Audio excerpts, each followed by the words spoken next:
Olá! Hoje a gente vai mergulhar num dos rituais talvez mais profundos e menos conhecidos da tradição maçônica, os nautas da Arca Real. Sabe, é uma jornada que troca completamente as ferramentas do construtor pela bússola do navegador. E a pedra, que é tão sólida, pela incerteza do oceano.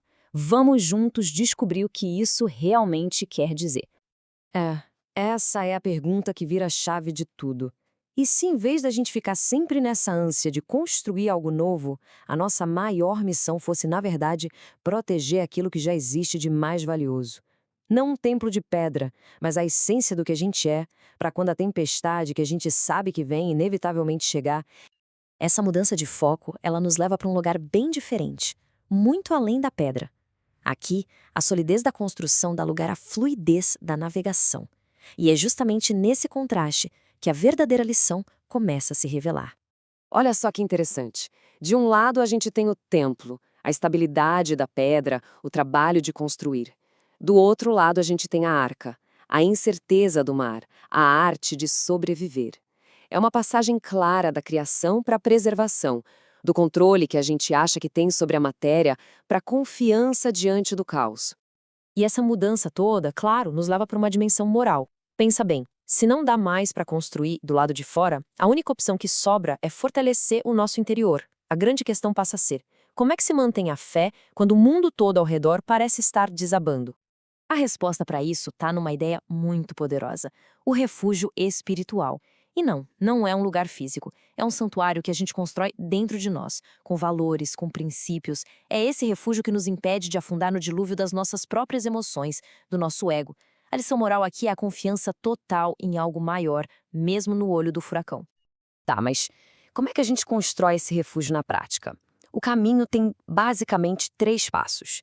Primeiro, cultivar a esperança, mesmo quando está tudo escuro. Segundo, ter paciência, que é a arte de esperar sem nem ver o horizonte. E, por fim, o que talvez seja o mais difícil, proteger o nosso espaço interior. Sabe, vedar ele, para que o caos do mundo não invada e nos afogue. Agora, agora a gente vai ainda mais fundo, lá no coração místico da arca. E é aqui que a história de um dilúvio se transforma em algo muito mais primordial. A própria história do nosso nascimento. Essa citação revela o segredo. A arca é uma analogia perfeita para o ventre cósmico. Ou seja, estar na arca não é estar numa prisão, de jeito nenhum. É estar num espaço de proteção, de gestação, esperando por um renascimento. Tenta imaginar a cena. Do lado de fora, só tem água, um caos primordial que dissolve tudo que um dia foi conhecido. Mas do lado de dentro, uma segurança absoluta, uma proteção que não veio da mão humana, e sim de um plano divino. É a sensação de estar completamente amparado, sabe? Essa sensação tem até um nome na mística judaica, dveikut, ou adesão.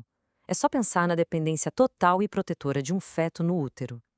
Na arca, não tem leme, não tem controle. A direção não é nossa. A jornada é guiada por uma força maior. É a entrega absoluta. Certo. Agora vamos falar dos símbolos.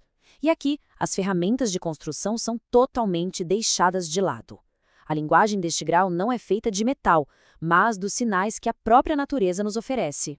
O primeiro grande símbolo, claro, é o arco-íris.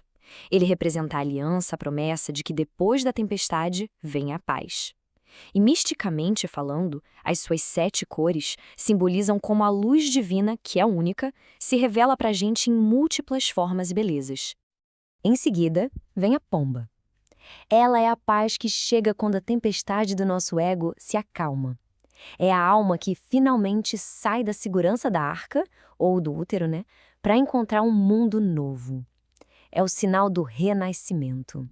E a gente tem o triângulo apontando para cima. É a imagem perfeita do espírito, o fogo, triunfando sobre as águas da matéria. É a representação visual da alma que não afundou, mas que aprendeu a flutuar.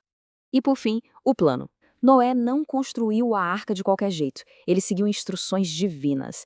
Isso nos lembra que para navegar no caos do materialismo, a gente precisa de um mapa, de uma lei moral que nos guie e impeça a nossa alma de naufragar.